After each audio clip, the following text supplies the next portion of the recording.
students, very logical and warm greetings to all of you. I hope आपका व्योम 4 mock बहुत ही अच्छा गया होगा.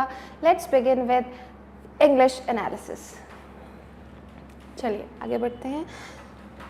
The very first passage, I hope आपको passage easy लगा होगा, not too difficult. When the James E. Ford desk opened, यानी this desk opened at Auburn University in 1953, they used the Farmer's Almanac record of the information, the Guinness Book of World Records, to answer the public's burning question, which run from who is the most famous person in the world to what is watercress. Yani this is an encyclopedia kind of thing, this almanac, which contains all kinds of questions like who is the famous person in the world and what is watercress, an aquatic plant. The desk is staffed by university students and provides a vital service and source of genuine human connection. So, who are the staffs? The students of this university, and they provide a genuine human connection to people who forever, whatever reasons, with whatever problem or concern they come here, have to decided to stay off or do not have access to the internet. If they do not have internet access or they want to decide to stay in human connection or human touch, with whatever reason they came here to this desk, these students provided the assistance. ठीक है? It has now been more than 160 years since Charles Darwin and Alfred Russel Wallace laid the keystone of modern biology with the theory of evolution. यानी अभी 160 साल हो गए हैं जब से चार्ल्स डार्विन और रसेल ने they have laid down the basis of theory of evolution. But geology, Darwin's original field of study, would wait almost another full century until the 1950s. यानी जियोलॉजी को कितना वेट करना पड़ा? Until 1950 for the first light of its new dawn, for its breakthrough, right? As evolutionary theory revolutionized biology, the theory of plate tectonics, evolution theory was the revolutionary step for biology, and plate tectonics theory is for geology into the modern era, and did away with the comforting fiction to the eternal unchanging earth once and for all. तो एक जो ये myth था, comforting fiction था कि अर्थ change नहीं होती है, इसको इसने ब्रेक किया, that earth changes with time. From then on, तब से ही everything from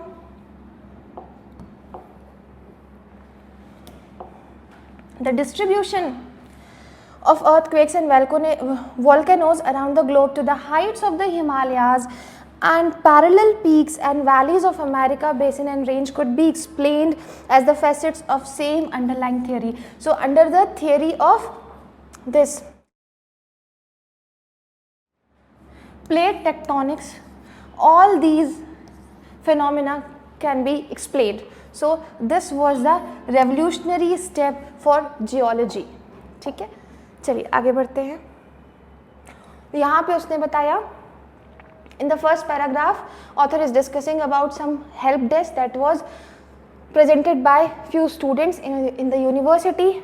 In the next paragraph author is talking about how the drawing an analogy between biology and geology, and not drawing an analogy, he is talking about कि biology में they got breakthrough 160 years from evolution, and this geology got late, and this theory of plate tectonics brought a revolution in geology. ठीक है, आगे बढ़ते हैं.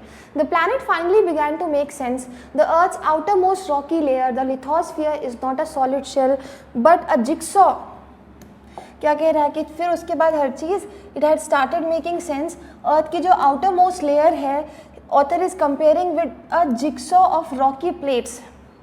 जो lithosphere है, it is not a solid shell but a jigsaw of rocky plates adrift over an ocean of hot rock with the consistency of silly putty. Like it is, author is comparing the outer layer of earth with silly putty, where warm material rises from this viscous part of mantle, plates tear apart and new land forms as lava pours forth from the ruptured crust.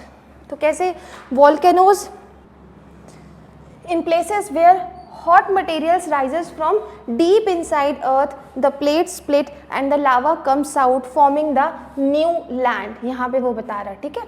Where plates collide, they thrust up new mountain ranges and drive cold dense oceanic crust back down into the mantle. जहाँ पे there is a collide between plates, वहाँ पे नए mountain ranges आ जाते हैं and it back down the ocean into the mantle of earth. It is a ceaseless cycle, यानी कभी नहीं रुकने वाला साइकिल, ठीक है. It is a ceaseless cycle of creation and destruction, यानी continuous creation and destruction अर्थ में चलता रहता है. Every few hundred million years, each rock on the sea floor will have been replaced and contours of the continents redrawn. यानी every 100 million years में जितने भी sea floor के rock हैं वो replace हो जाते हैं और जो continents के shape हैं वो redraw हो जाते हैं, यानी उनके shapes change होते रहते हैं. Geology waited a long time for its revolution, but if not for one map and the remarkable woman who created it, earth science would have had to wait even longer still. यानी कि geology has got breakthrough, लेकिन अभी इसको और ज़्यादा wait करना पड़ता अगर this woman ने ये अर्थ मैप नहीं क्रिएट किया होता अबाउट अर्थ साइंस, ठीक है. चलिए, oceanographer Marie Tharp's 1957 map of North Atlantic turned geology upside down, revealing the topography of the sea floor. It has revealed the topography of the sea floor, which until then scientists has largely assumed was flat. Scientists को क्या लगता था कि जो lower surface है वो क्या है, topography है वो flat है, but नहीं. Thorp's survey is cut through by twin chains of drowned volcanoes that rise along. Thorp's survey is cut through by twin chains of drowned volcanoes that rise along the banks of Rift Valley, revealing the Grand Canyon in width and depth, but that stretches from Greenland to the edge of the Antarctic. So it says that her map showed two chains of underwater volcanoes along a huge rift valley like Grand Canyon stretch from Greenland to Antarctica. ठीक है, चलिए. This is the mid Atlantic ridge. Author इसको क्या बोल रहा है कि this is called mid Atlantic ridge along a huge mountain range and rift valley that we now understand as the violent border marches of the great tectonic plates on either side of the Atlantic. So it marks as the boundary between the tectonic plates. ठीक है. Thorp's first map revealed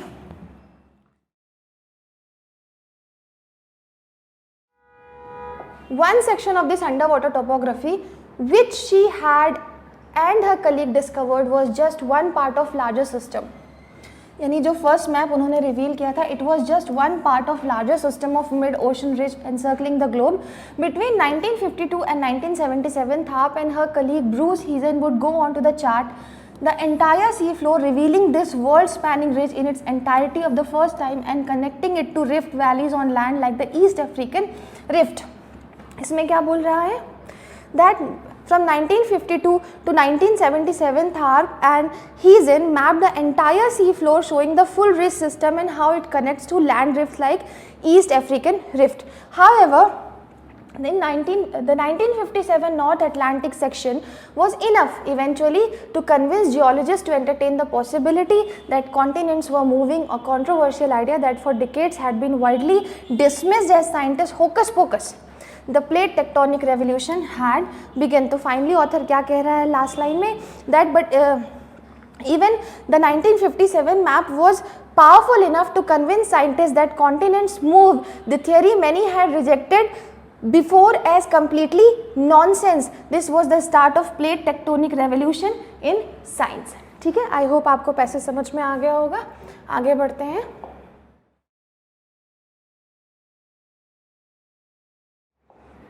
The author mentions the use of Farmer's Almanac and Guinness Book of World Record as the James E. Foy desk primarily to contrast outdated source of knowledge with modern scientific methods. नहीं, उसने तो बोला था कि जो भी उनके intention रहे हो, चाहे वो ह्यूमन टच, चाहे उनके पास इंटरनेट की एक्सेसिबिलिटी नहीं रही हो या अभी भी वो ह्यूमन कनेक्शन क्रेव कर रहे हो, तो ये this was not mentioned as the use of that almanac. Emphasize the persistence of analog knowledge system in digital age. Yes, this was the primary intention or significance of that project. Critic the triviality of public questions compare to scientific breakthrough, ऐसा कुछ भी criticise वो author हमें कहीं भी उसने नहीं किया, हमने नहीं पढ़ा. Illustrate how science communication has historically dependent on popular references, ऐसा भी उसने कोई एग्जाम्पल नहीं दिया है, hence it is irrelevant. Got a correct answer, that is B. The phrase comforting fiction of the eternal unchanging earth most likely serves to affirm humanity intuitive grasp of geological permanence. So क्या कहीं author ने बोला है क्या कि people were correct at that time? No, he is not affirming humanity intuitive grasp. ठीक है. Undermine premodern religious explanation कहीं आया ही नहीं, out of scope. Highlight the psychological resistance to accepting dynamic earth progress. Yes, ऐसा ही तो कुछ कह रहा है वो कि people use to think that earth was stable and never change. That belief made them feel very safe. Comforting fiction हमारे पैसेज में बोला भी गया है. Explain why evolutionary biology was accepted more readily than geology. It is completely unrelated of this time. It's about people's emotional comfort, not evolution versus geology timing. ठीक है, चलिए आगे बढ़ते हैं. Which of the following best captures the role of Marie Tharp in the development of plate tectonic theory as depicted in the passage. क्या बोल रहा है? That A field researcher whose data confirmed theories already widely, क्या already पहले से accepted था? नहीं, पहले तो सोचते थे कि फ्लैट है, अनमूविंग है. A cartographer whose maps visually dramatize known geological process, तो क्या सिर्फ उसने विजुलाइज किया था अपने आइडिया को? नहीं, it is about how she proved. Right, यहाँ पे सिर्फ विजुअली ड्रामेटाइज की बात हो रही है.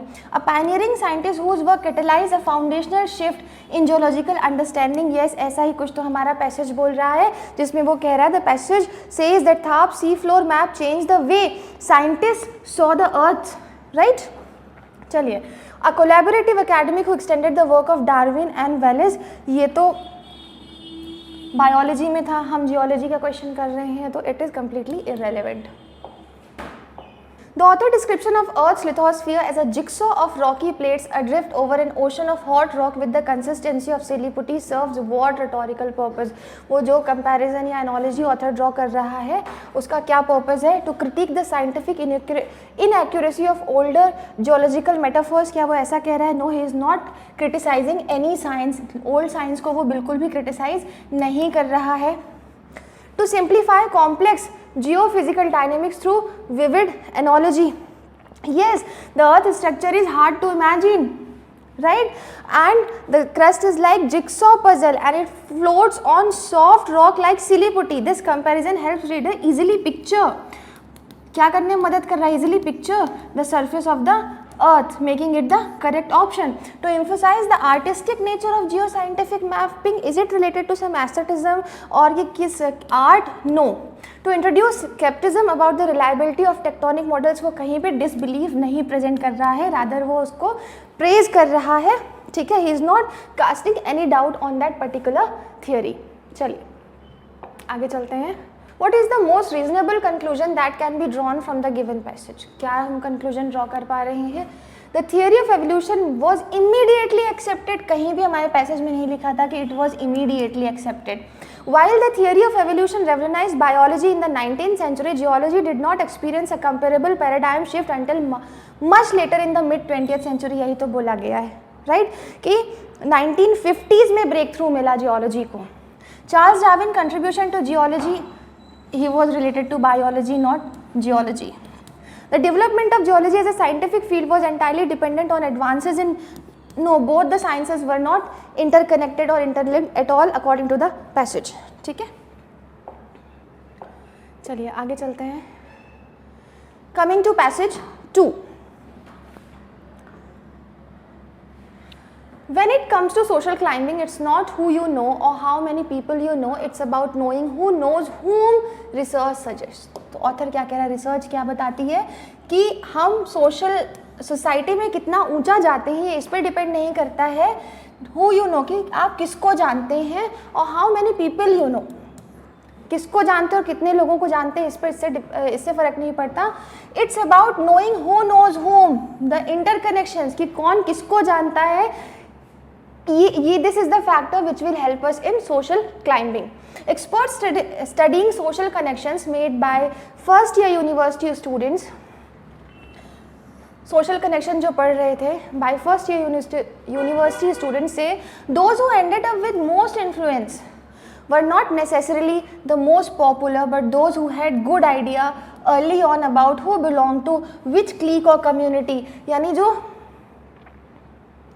मोस्ट इन्फ्लुएंशियल थे वो ज़रूरी नहीं था कि वो पॉपुलर भी रहे हों, लेकिन ये जो इन्फ्लुएंशियल थे वो क्या थे, who had good idea, they had good idea of what, who belong to which clique और कम्युनिटी, कौन किस कम्युनिटी या ग्रुप को बिलोंग करता है.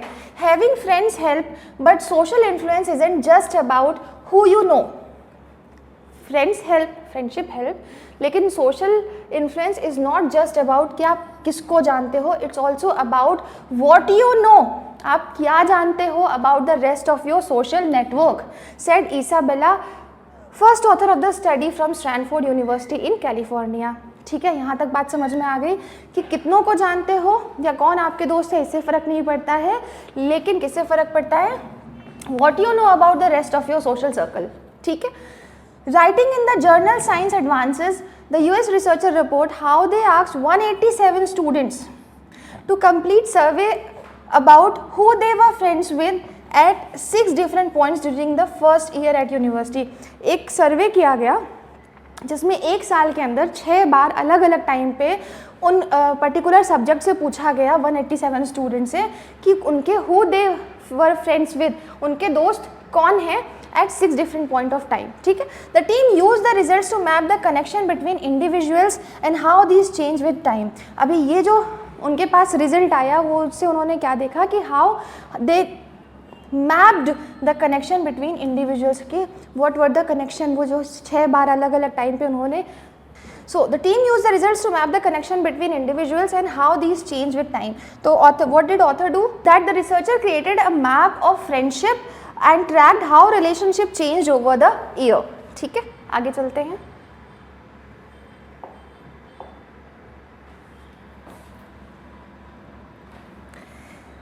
At 2 points, one shortly after the start of academic year and once in the spring term, the researcher ranked students by how many friends they had and their social influence, with the latter determined by how well connected their friends were. तो उन्होंने क्या देखा, that twice during that particular time, twice during that particular year, they actually observed students were ranked by number of friends. कैसे rank किया, ranked by how many friends they have, right? And second उन्होंने क्या किया, influence which was based on how connected their friends were, their social influence.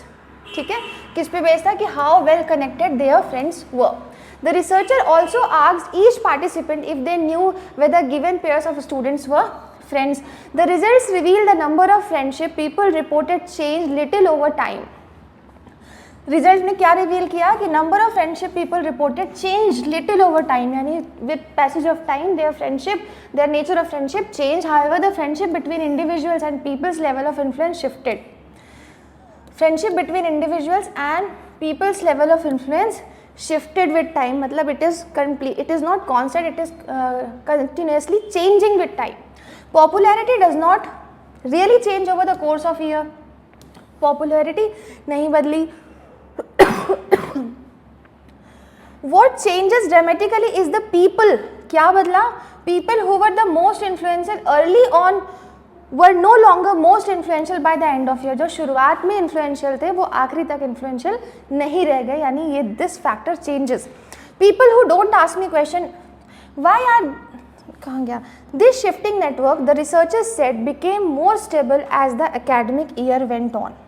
ये जो shifting network था, it became more stable. Their friendship, their nature of friendship became more stable with the passage of time. ठीक है.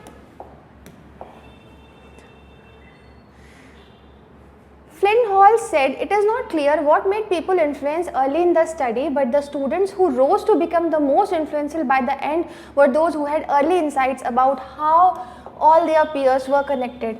तो it is not clear कि what made people influential, क्या ऐसा factor था, एक डेफिनेट फैक्टर, लेकिन उन्होंने क्या देखा कि स्टूडेंट्स जो आखिरी में इन्फ्लुएंशियल हुए वो क्या थे, वो लोग थे who had early insights, they understood, they knew about how all their friends were connected to each other.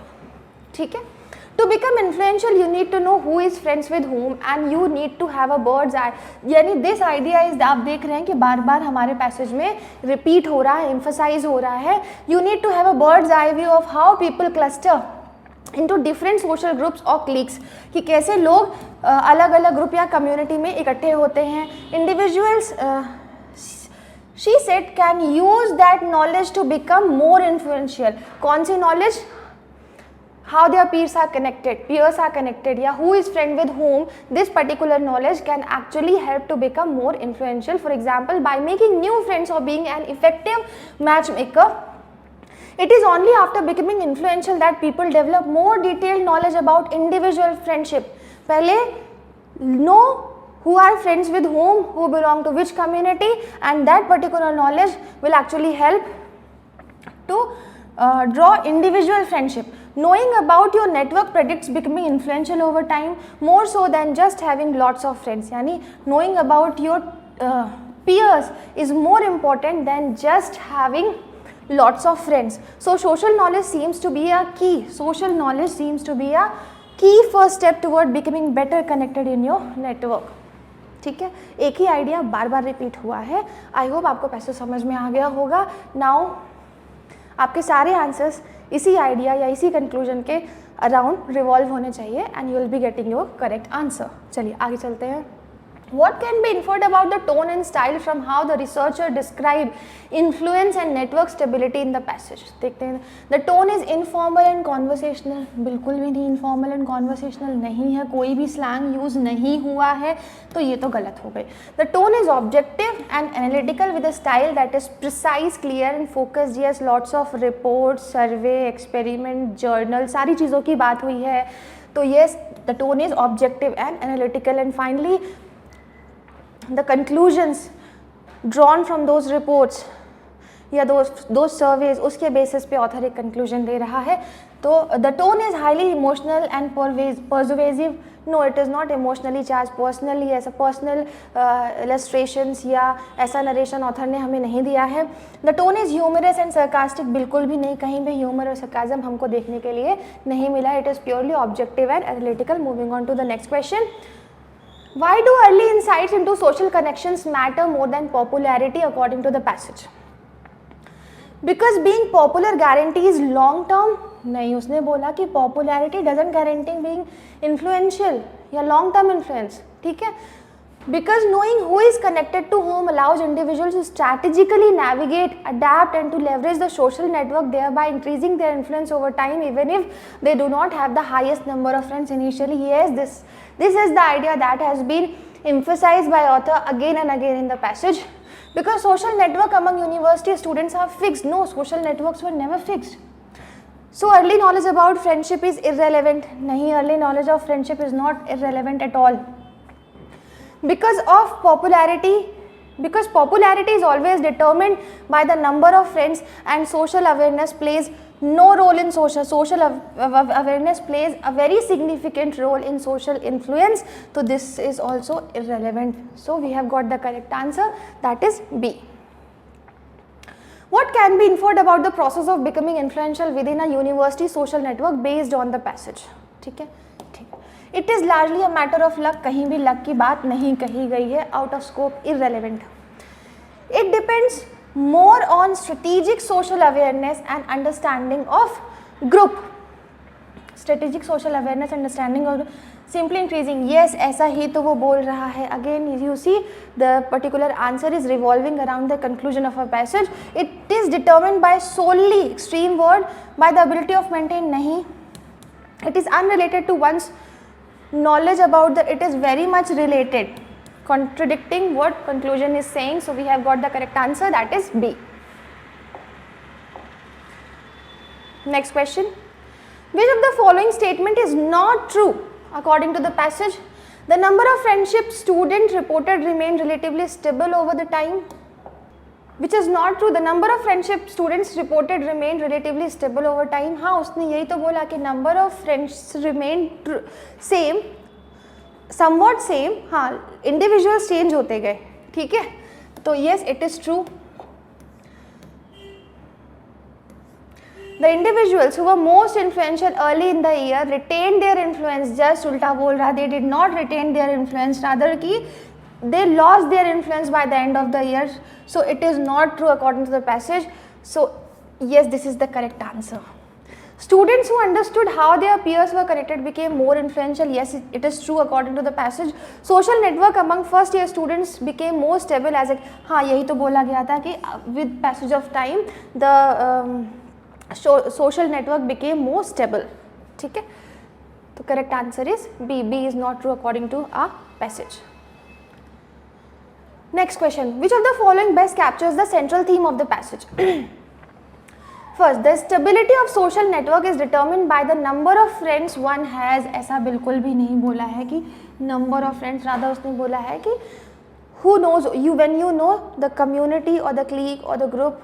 ठीक है, your friends who are connected to whom, ये सारे factors उसने बताए. तो A is incorrect. Social influence is static trait that does not change. It change over time. So it is also incorrect. Awareness of social connection and grouping is a critical factor in gaining influence within dynamic social network. Yes, this is the conclusion. This is the idea that has been reiterated again and again in the passage. Social network among university students entirely unpredictable. No, they are predictable. ठीक है, तो we have the correct, we have got the correct choice, that is C. आगे बढ़ते हैं. Coming on to the next passage. When our phones and computers run out of power, their glowing screen go dark and they die a sort of digital death. ठीक है, जब हमारे phone और computer की battery चली जाती है तो they die a digital death. But switch them to low power mode to conserve energy and they cut expendable operations to keep basic processes humming along until their batteries can be recharged. तो अगर हम उनको लो power mode में डाल देते हैं तो वो जो अननेसेसरी प्रोग्राम्स या एप्स चल रहे होते हैं वो उसको बंद कर देते हैं और सिर्फ जो नेसेसरी ऑपरेशंस होते हैं, बेसिक प्रोसेसेस होते हैं, बस उनको चलाते रहते हैं जब तक वापस से हम बैटरी रिचार्ज नहीं करते हैं. बिल्कुल सही बात है. Our energy intensive brain needs to keep its lights on too. अब ये किससे एनर्जी ड्रॉ कर रहा है? हमारे ब्रेन से, कि हमारे ब्रेन को भी एनर्जी चाहिए होती है ताकि ये काम करता रहे. Brain cells depend primarily on steady deliveries of the sugar glucose. किस पे काम करता है? हमको शुगर ग्लूकोज चाहिए होती है for energy, which they convert to adenosine triphosphate ATP. ATP हमारा फ्यूल है to fuel their information processing.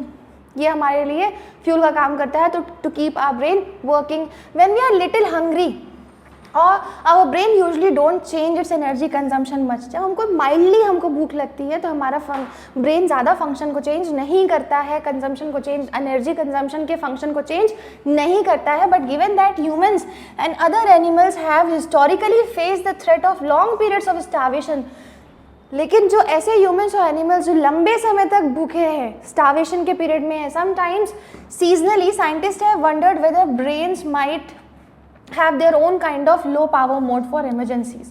तो साइंटिस्ट आर मेकिंग assumption, या वो ये सोच रहे हैं कि क्या हमारा माइंड भी लो पावर मोड पे जाता है. चलिए आगे देखते हैं. Now in a paper published in neuron in January, neuroscientist in Nathaniel Rochefort's lab at the University of Edinburgh have revealed an energy saving strategy in the visual system of mice. They found that when mice were deprived of sufficient food for weeks at a time, long enough for them to lose 15-20% of their typical healthy weight, neurons in the visual cortex reduced the amount of ATP used at their synapses by a sizable 29%. तो क्या बोल रहा है कि एक recent study में क्या पाया गया, that the mice brain save energy especially in the part that handles the visual system.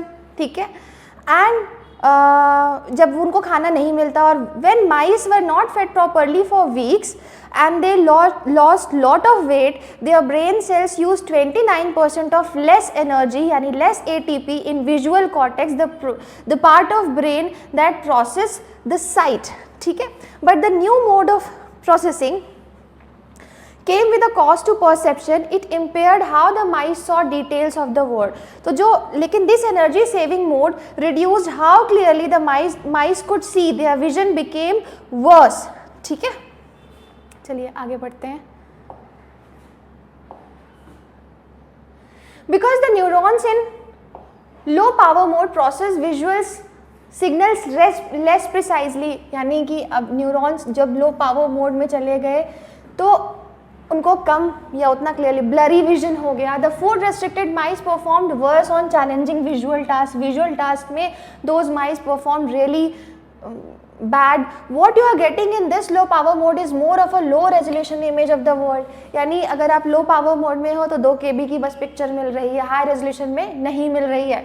The new work has received widespread interest and praise from neuroscientists, including one studying sensory and cognitive process unrelated to vision that could be similarly altered by energy deprivation. It could have important implication for understanding how malnourishment or even some forms of diet might affect people perception of world. So it is saying that researchers said that the brain in low power mode gives a more blurrier, less detailed picture, and many scientists are impressed with the study. Some believe that other brain function like thinking or hearing might also be affected by the lack of food.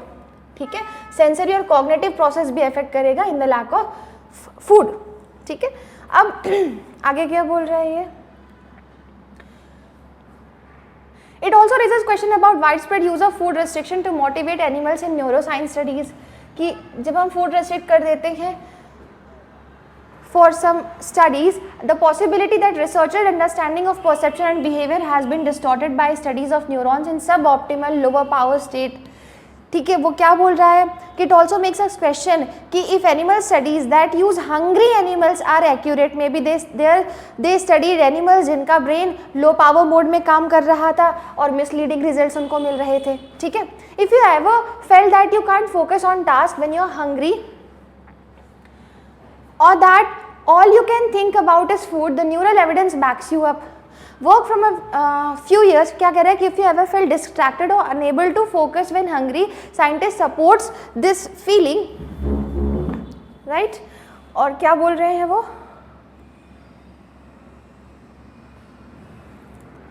कि being hungry, जब हम भूखे होते हैं तो it changes how our brain perceives things, how our brain does the activity. ठीक है,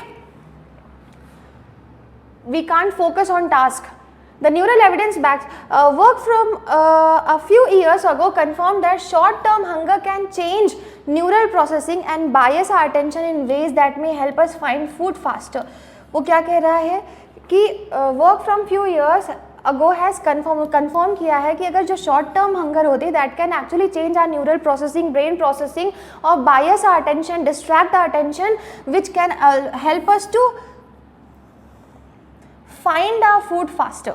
ठीक है, in 2016 Christian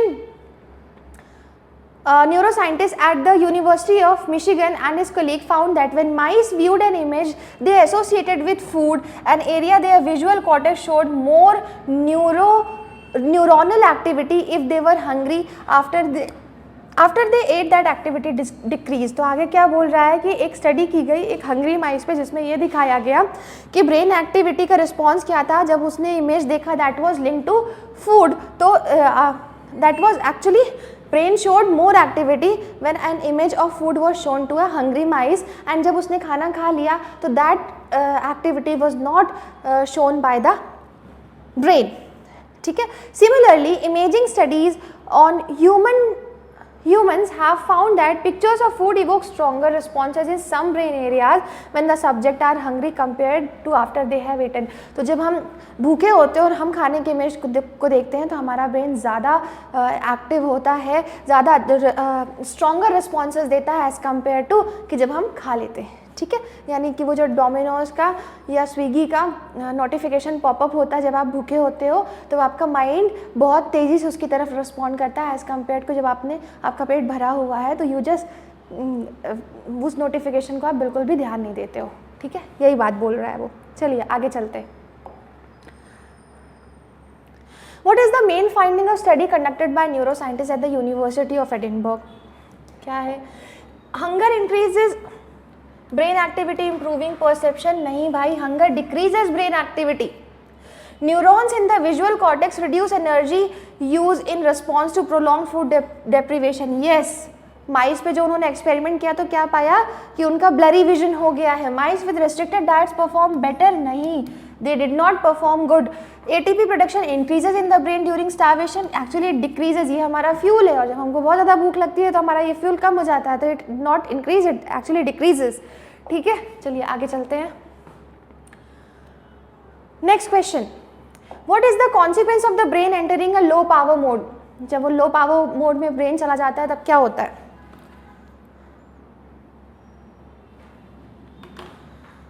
Improved attention to details in the environment, no, distracted रहते हैं, there is no improved attention.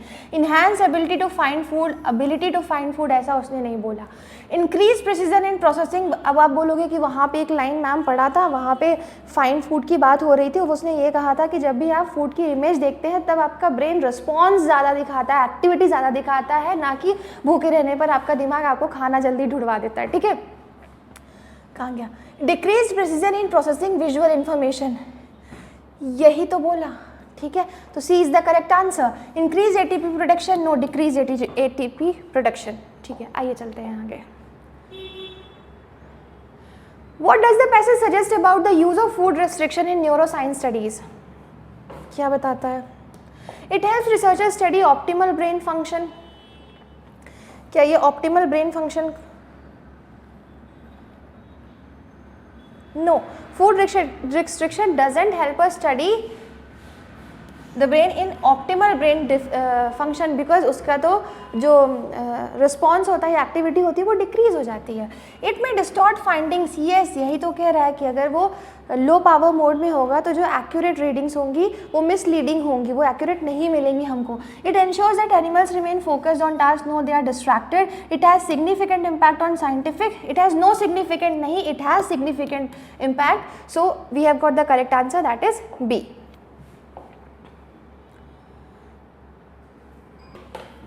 What does the phrase low resolution image of the world imply about brain function during food deprivation? The brain shuts down completely, very extreme. It doesn't shut down completely. The brain processes visual information less clearly. Yes, blurry हो जाता है.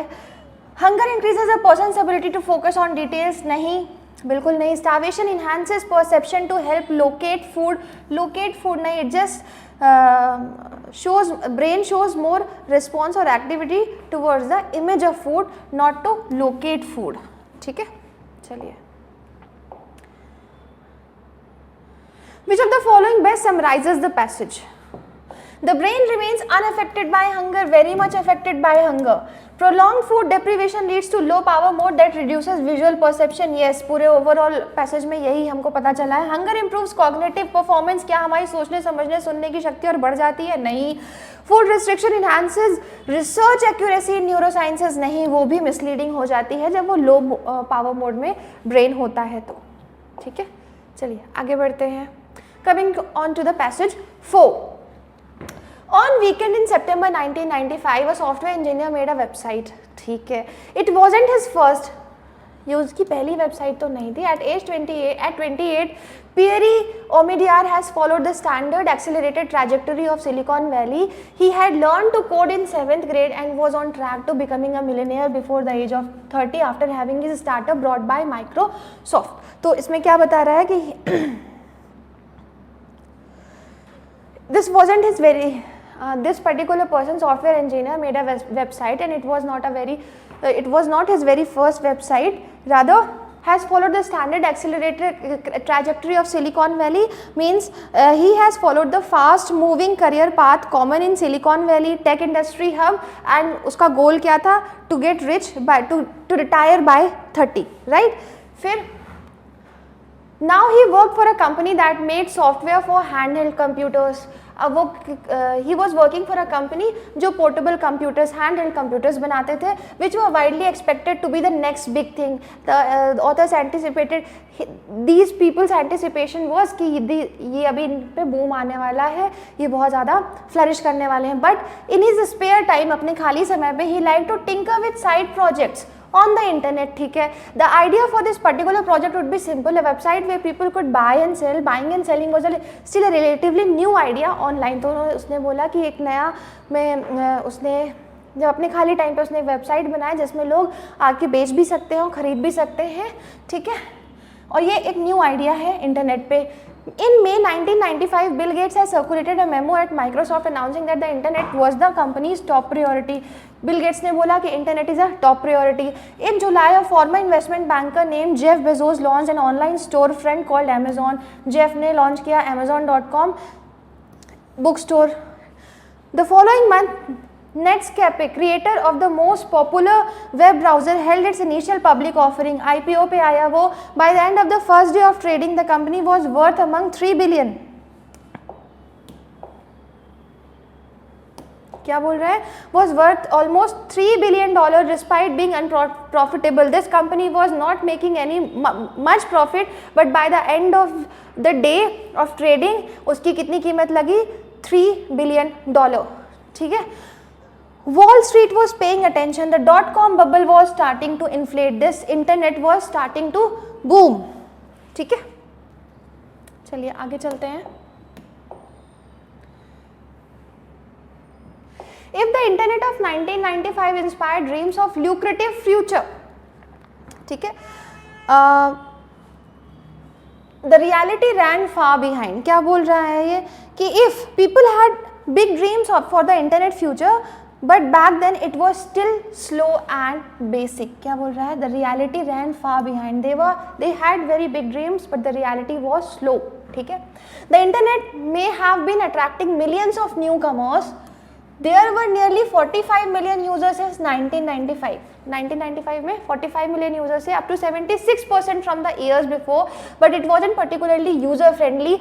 Finding content was tricky. यानी internet was not user friendly. What we see now, it was very tricky. You could wander from one side to another by following the tissue of hyperlinks. एक link से आप दूसरे link जाते रहते थे. That connected them a page through the handmade directory produced by Yahoo. आप Yahoo में Yahoo has provided a directory जहाँ से आप एक link से दूसरे link जा सकते थे. The preferred web portal before the rise of modern search engines. Modern search engines के पहले Yahoo was treated as a directory for all the hyperlinks. And there wasn't much content to find. Only 23,500 website existed in 1995. ज़्यादा कुछ content भी नहीं था, सिर्फ इतनी ही website थी. Compared to more than 17 million 5 years later, यानी 2000 में 5 years later 1995 के बाद 2000 में 17 million websites आ चुकी थी. But the smallness and slowness of early web, शुरुआत की जो slowness थी, also lent it a certain charm. उसको एक charm, it was a charm. People were excited to be there. People were really very excited and motivated to be the part of internet despite there being relatively little for them. उनके लिए ज़्यादा कुछ नहीं था internet में, but still they wanted to be part of the internet. They made home pages simply to say hello. उन्होंने home page बनाया, वो लोग home page बनाते थे simply to say hello or post pictures of their pets or to share their enthusiasm for Star Trek. They wanted to connect. They just wanted to connect. ठीक है. Omidyar was fond of this form of online life. He had been a devoted user of the internet since his undergraduate days and a participation in its various communities. ठीक है, आगे देखते हैं. He now observed the rising flood of .com money. यानी internet had lots of money with some concerns की भी बात हो रही है, ध्यान देने वाली बात है. The corporations, companies clambering onto the internet saw people clambering means climbing on the internet, saw people as nothing more than wallets and eyeballs. उनको वो सिर्फ लोग नहीं, इंटरनेट में आते हुए लोग नहीं, वो उसको सिर्फ एज ए मनी या पैसा देख रहे थे. Their efforts at commercialization weren't just crude and uncool. सिर्फ क्रूअल ही नहीं था, they also promoted a zombie like passivity, यानी like a robot, like a zombie without any emotional expression. Look here, click here, enter your credit card numbers here. That threatened the participatory nature of the internet, he knew. Like there was no interactiveness, there was no participation. Corporate companies use these users who were coming to internet or online as just zombies or robots, ठीक है, for their interest or profit, ठीक है. I wanted to do something different. Omidyar said, I wanted to do something different to give individuals the power to be a producer as well as consumer. Omidyar didn't see them just as consumer, he made them producer as well. This was the motivation from the website he built in September 1995. He called it Auction Web. उसने अपनी website का नाम क्या रखा? Auction Web. Anyone could put up something for sale. कुछ भी वहाँ पे सेल के लिए डाला जा सकता था. Anyone could place a bid and the item went to the highest bidder. और जिसने भी highest bid लगाई है अब वो item उसका हो जाएगा. It would be a perfect market just like you might find in an economic text like economics की textbook में एक जो एक परफेक्ट मार्केट होता है, जो फेयर मार्केट होता है, जो जस्ट मार्केट होता है, वो ऐसा अपने ऑक्शन वेब को बोल रहा है. Through the miracle of competition supply and demand would meet to discover the true price of commodity. One precondition of perfect market is that everyone has access to the same information. वो क्या कह रहा है कि perfect market की एक pre condition है कि सबके पास सेम एक ही इन्फॉर्मेशन जानी चाहिए. And that is exactly what auction web promised. Everything was there for all to see, यानी कि कुछ भी मतलब there was great transparency in his website. कुछ भी ऐसा छुपा हुआ नहीं था. चलिए, आई होप आपको पैसे समझ में आ गया होगा. Let's move on to the question and answers. What according to the passage was Pierre Omidyar's main motivation for creating Auction Web? To build a website that would attract corporate investors? नहीं. To create an online market where transaction could place? Yes, they can be producer and consumer both. To compete directly with, कहीं भी ये नहीं बताया गया passage में कि he was competing with Amazon or Microsoft or anyone else. To develop a website for handheld computer software? No. ऐसा भी पैसेज में नहीं बताया गया. He was working for those computers but he was not developing a website for them. What does the phrase zombie like passivity suggest? It made users highly interactive. इसी का उल्टा है, highly interactive बिल्कुल नहीं बनाया. They were using them as a robots or zombie. It encouraged users to follow predetermined actions without much thought. Yes, click here, put your credit card details here, ठीक है. Treating them as just money, ठीक है. It promoted creativity and innovation. बिल्कुल इसका उल्टा है. It allowed individuals to have complete control, no control, ठीक है. तो correct answer is B. What does the passage imply about the .com boom? क्या इम्प्लाई कर रहा है? It created instant profitability? नहीं, इंस्टेंट प्रॉफिटेबिलिटी दे वर एंटिसिपेटिंग कि एक बूमिंग सेक्शन होने वाला है, फील्ड होने वाला है, पर इंस्टेंट प्रॉफिट नहीं मिला था. It inflated expectation about the internet commercial potential? Yes, they were expecting it. It led to immediate success? नहीं. It cause a decline in internet users? नहीं. It was there was a huge increase in internet users. So we have got the correct answer, that is B. Which of the following statement about the internet in 1995 is false? देखते हैं क्या है. Many websites were poorly designed. हाँ, ये लिखा है कि ज़्यादा यूज़र फ्रेंडली नहीं थे, तो ये तो अकॉर्डिंग टू द पैसेज सही है. Yahoo was widely used directly? हाँ, वो भी लिखा हुआ है. In the internet has already reached billion users. 1995 में साफ साफ लिखा है कितने यूजर्स थे?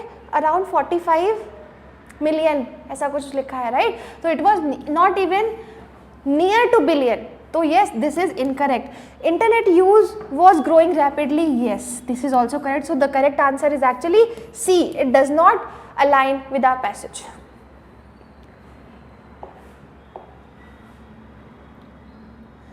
Coming to the last passage, passage 5.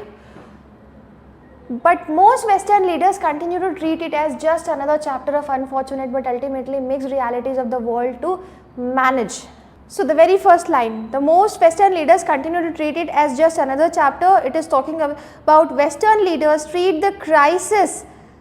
Maybe अभी आगे पढ़ के हमें पता चलेगा कि this treat it, यानी this crisis of Israel and Gaza just another chapter of unfortunate but ultimately fixed realities. यानी अनफॉर्चुनेट तो है बट चेंजेबल नहीं है, हम उसको अब चेंज नहीं कर सकते हैं. And here is the skin hole at the heart of the entire response to Israel over the past few years and half of vacant centre. तो नेक्स्ट लाइन में क्या बोल रहा है कि that this response to Israel's action lack moral leadership और meaningful direction like a hollow heart, skin hole at the heart. ठीक है.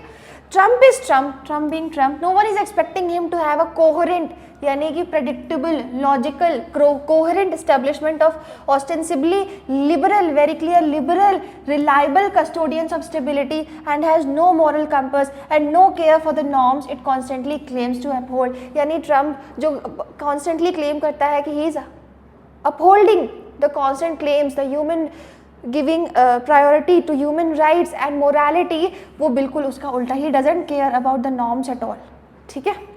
Under its watch international and human rights law has been violated again and again.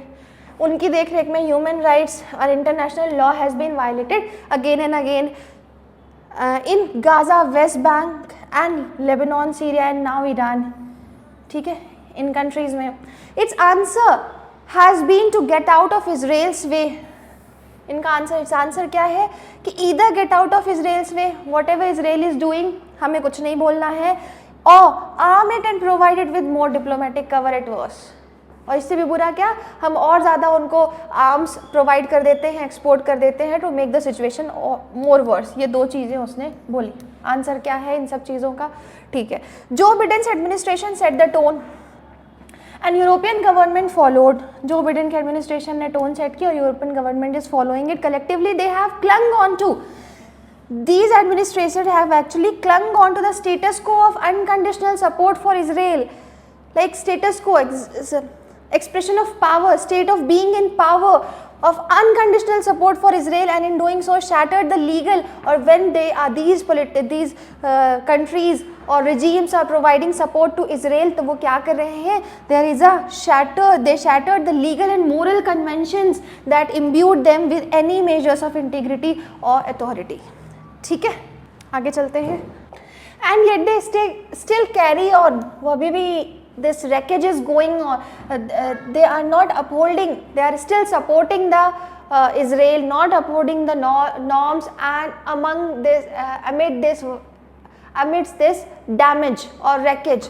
Their pronouncements about the importance of diplomacy sound like echoes from an era that has long passed on, before a live stream genocide demolished any semblance of a coherent system of international law. क्या बोल रहा है यहाँ पे? That when they talk about peace and diplomacy, it feels very outdated and meaningless. The ongoing destruction, possibly in Gaza, shown live to the world, has destroyed faith in global law system. ठीक है. What the current moment has revealed is a cohort of regimes, group of regimes that have almost similar characteristics, unsuited to crisis. These regimes are not suited for crisis, fit only for management. कि जो अभी current state है उसी को बस बनाए रखें, लेकिन crisis में कैसे act करना है, कैसे उसको balance करना है, ये इनको नहीं आता है. A crop of politicians, यानी एक bunch of politicians whose very role is not to rethink or challenge. उनका रोल ये नहीं है कि वो फिर से सोचें या चैलेंज करें the way things are, but simply to shepherd geopolitical traffic. जो भी चल रहा है ग्लोबली बस उसी को फॉलो कर रहे हैं. They are not challenging whatever wrong doings are going on in the world right now. ठीक है. तो author is criticising these regimes in these particular lines. Their mandate is indeed to stabilize. उनको करना क्या चाहिए? To stabilize, but only in the scene of locking in a world order of failing assumptions and hierarchies. क्या बोल रहा है? That their mandate, उनको करना क्या चाहिए? Their task is to keep the world in stability, but its deep flawed system based on outdated power structure, failing assumptions and hierarchies, वो उनको करने नहीं दे रहा. These are the flaws. Their role is not to improve the world, but to pretend that current broken system is acceptable. It is not to make the world a better place. वो बोल रहे हैं कि their role is not to make the world better place, but to cast a veneer of credibility over why it is necessary that we live in this version 1 by 2. Pretending that current broken system is actually acceptable. कोई दिक्कत वाली बात नहीं है. Normalizing these broken system. ठीक है। This is not to be confuse with pragmatism, अब इसको हमें प्रैक्टिकलिटी से कंफ्यूज नहीं करना है। प्रैग्मेटिज्म ये ऑथर कह रहा है, ठीक है। Pragmatism implies a lack of position of vested interest. Pragmatism में कोई बायसनेस नहीं होती है, कोई पर्सनल इंटरेस्ट नहीं होता है। What is obscured by the language of reluctant engagement is that it is underpinned by beliefs that are defined not by values but by tribal supremacy. आगे क्या बोल रहा है? That being all this reluctant diplomacy is actually tribalism and favoritism, not ethics. It is not, ये जो reluctant engagement है, it is underpinned by beliefs that are defined not by values but by tribal. इन्होंने एक group है, इनका ये आपस में एक दूसरे को सपोर्ट करते रहते हैं, इसको ट्राइबलिज्म बोला ऑथर ने यहाँ पे, ठीक है। Iran is a country which in the eyes of liberal establishment is never fully sovereign. अब ये जो कंट्री हैं जो लिबरल होने की बात करते हैं, जो सोवरेन कंट्रीज हैं, जो इंडिपेंडेंट कंट्रीज है, वो ईरान को सोवरेन, फुली सोवरेन नहीं मानते हैं, ठीक है। Because it has diverge from western interest. Iran is shifted away from western interest. It has no right of response when attacked, यानी जब इसके ऊपर अटैक हो तो इसको रिस्पॉन्स नहीं करना चाहिए। and in fact must show restraint when its people have no right to expect a careful consideration of their future. Again in lines में author criticize कर रहा है, and indeed the entire regions, Israel on the other hand is a superior sovereign and never culpable. तो कह रहा है कि Iran अगर उसके ऊपर अटैक हो भी तो भी वो कुछ ना करे, और वहीं पे इजराइल सामने से अटैक कर रहा है, सामने से वायलेट कर रहा है सारे नॉर्म्स को, तो भी वो कल्पेबल नहीं है, ठीक है। तो यहाँ पे एक duality of regimes of global power को ऑथर हाईलाइट कर रहा है, ठीक है। आगे चलते हैं।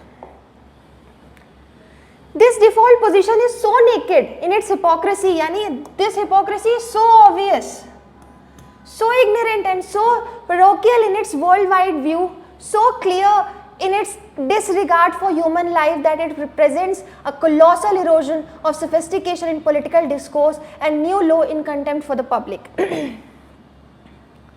क्या बोल रहा है ये कि the double standard is so obvious, it shows pure hypocrisy, right?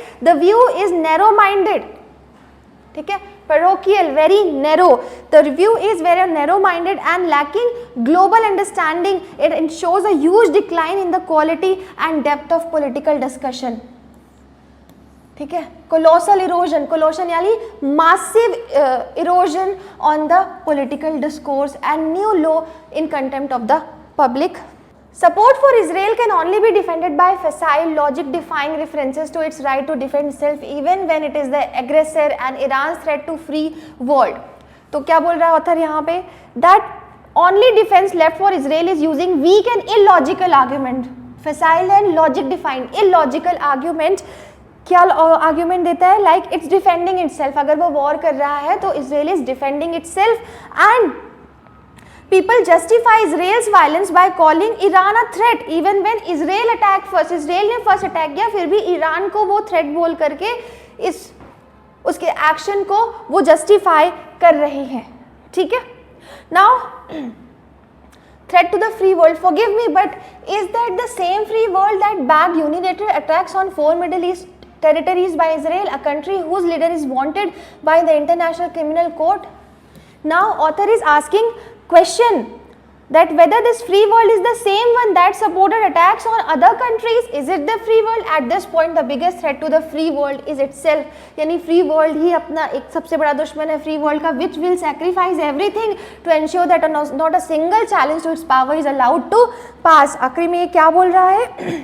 He is saying that Israel's leader is facing charges by International Criminal Court, and author says that Western hypocrisy is the real danger, not external enemies. That free world is the enemy of the free world, and the West will crush anything, will sacrifice anything to ensure, or that threatens their dominance even if it breaks their own values or norms. जिसकी वो बात कर रहा है कि author or any other country is not holding up the norm, that is the human rights, value for human rights, ठीक है।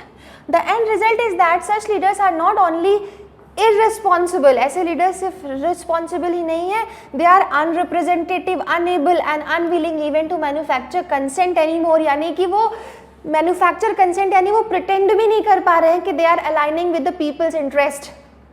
And accelerating nihilism has taken hold, यानी very optimistic, not very pessimistic approach, very dark approach, acceleration of very dark approach has taken hold. Mandates fray as centrist government and political parties stray further. There is a dangerous feeling of hopelessness and meaninglessness is going on, and many European countries now oppose their government support for Israel. ठीक है, mandates free है, centrist government, political party stray further, बहुत ज़्यादा shift हो रही हैं further and further from the public, people से, लोगों से अलग होती जा रही हैं, which in Europe declares historically low level of support for Israel. Even वहाँ के लोग they are not supporting the war. ठीक है, in the US including Trump supporter, majority opposes involvement in war with Iran. जो Trump के supporters हैं वो भी they are not supporting war, and so the gap between detach politics and bloody reality widens even further. The managers of western hegemony hurtle into the void taking all of us with them. तो क्या बोल रहे हैं, that most American, even Trump supporters don't want war with Iran, and the gap what politicians do and what actually is happening on the ground is getting worse. The Western political elite is driving into disaster and they are dragging the world with them. खुद तो गड्ढे में जा रहे हैं, बाकियों को भी लेके जा रहे हैं. ठीक है, this is the conclusion of the author. चलो आगे क्वेश्चन देखते हैं. Which of the following statements best summarize the author's view of current Western approach to international crisis? क्या बोल रहे हैं, it is innovative and responsive to changing realities, not at all. It is characterized by commitment to human rights, just opposite बोल रहा है कि it is not, there no sincerity towards human rights. It is marked by inertia, hypocrisy and failure to adapt. Yes, this is what author has been highlighting. It is driven by public demand for stability. No. ठीक है, चलिए आगे चलते हैं. यहाँ पे public demand की तो उसने बोला ही नहीं, it is not driven. Leaders ignore public opinion at all. ठीक है, making C the incorrect, making D the incorrect answer. Coming to the next question. The authors use of phrase and accelerating nihilism has taken hold most likely suggest a growing sense of hope, just opposite of what nihilism says. A rapid increase in political apathy and loss of meaning. Yes, very dark, pessimistic.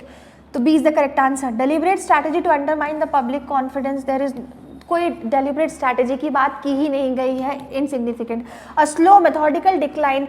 It is very rapid decline. ठीक है, तो D is also incorrect. The correct answer is B. Coming. Which of the following most accurately encapsulates the central thesis of the passage regarding the Western political establishment approach to the Middle East crisis as illustrated by its responses to Israel and Iran? क्या बोल रहा है, the Western political establishment while occasionally misguided, यहीं पे गलत हो गया वो, fundamentally upholds the principle, no it is not upholding the principle of international law and human rights. यही तो हमारा ऑथर बोल रहा है, तो A तो incorrect हो गया है. B, the Western political establishment is depicted as having abandoned its moral and legal responsibilities, instead maintaining a facade of stability. दिखावा कर रहे हैं, pragmatic while actively enabling violation of international law and human rights, particularly through its uncritical, unconditional support for Israel, thereby eroding its own legitimacy and authority. Yes, पूरा central idea, 360-degree view of our passage is encapsulated in option B. The Western political establishment is primarily motivated by public opinion. Not at all. C is incorrect. The Western political establishment has been largely passive and uninvolved, very much involved and active, making D incorrect. ठीक है? Moving on to the next option. According to the passage, what is the prime concern the author expresses about the current state of Western political leadership in the context of international crisis, particularly in relation to the Middle East? क्या primary concern है? The western leaders are too idealistic and Interventionists risking unnecessary escalation and destabilization by imposing their values and system on the other regions without regard for local context or consequences. It suggests they are too idealistic. Author says they are not idealistic at all, making it incorrect.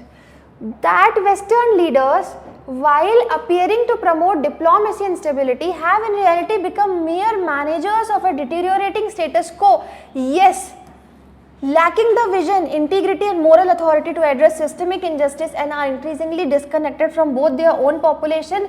उनके खुद की जो supporters है वो भी they are not supporting. There is a wide gap between political regime and the people and the ethical standards they profess. So yes, B is the correct answer. The Western leaders are excessively constrained by international. They are not excessively constrained by international law. That Western leaders are successfully navigating a complex and volatile global environment by prioritizing strategic alliance. ऐसा कुछ भी वो pragmatic solution की तरफ तो बिल्कुल भी ऐसा नहीं जा रहे हैं. तो D तो बहुत ही ज़्यादा shift कर रहा है हमारे पैसेज से. We got the correct answer, that is B. Moving on to the next question. Based on the passage view, the following best reflect the author's assessment of the consequences of the Western political establishment current approach to Israel and broader Middle East policy. क्या है देखते हैं. The Western approach has resulted in more stable, अच्छा बिल्कुल भी unstable, unpredictable international order shifts away. The Western approach has led to widening gap, यही तो last line में कहा गया, between political leaders and their constituents, the erosion of international legal and moral norms and the rise of nihilism and public disillusion as leaders prioritize maintaining their own power, status quo over genuine justice and accountability. B is the correct concern reflected by author. The Western approach has been largely inconsequential.